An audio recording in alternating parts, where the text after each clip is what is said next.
Hey everybody, how you doing? Uncle Vinny here. You know what's coming up? That's right, Health Chat. Grab a cup of coffee, sit back, relax, and enjoy the show. So, how you feeling today? I'm feeling pretty good. I'm tight, but a good tight from some pretty good workouts. Well, here's the thing.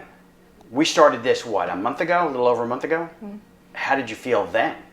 I felt limited. I was afraid to push myself on my squats and my deadlifts because my back was hurting. I had no idea what I did. And now I'm back to where I was before, where I'm able to work out, and it feels good. You know, and when you came to see me, you were afraid that you weren't going to be able to work out anymore. Yeah, I wasn't sure what was going on. Because how tight it was. And basically what we found was your biomechanics were off. So once we changed the biomechanics, and in a little bit I'm going to have you do the functional squat. We're going to change some things. Because what we're trying to do is we're trying to get people to understand, even though you're working out, you work out all the time. If you're not working out, that messes with a lot of things. Yeah. It changes your whole life. It changes your attitude. It just changes your outlook on things. I'm the same way. If I'm not working out, I feel miserable.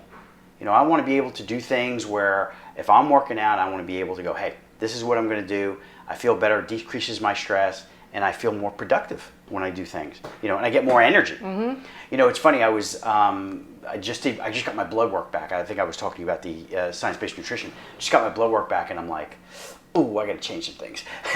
It wasn't bad, but hereditary and cholesterol, things like that I want to change. But as much as we exercise, if I wasn't exercising, I wonder how bad it would actually be.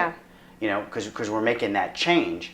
So I'm excited that you're able to go back to work, back to working out, and you're able to do the things that you normally were. You're not to where you were before, though, are you? Not quite. I'm progressing there. Yeah, but slowly. Mm-hmm. But I remember when we first talked about it, you were like, when can I work out? When can I work out? When can I work out? And I was like, well, let's give it a shot. And I don't think it was a week before I had you start working out, maybe 2, before we started working out. So I thought that was good. Well, let me check some things out, and we'll go from there. All right?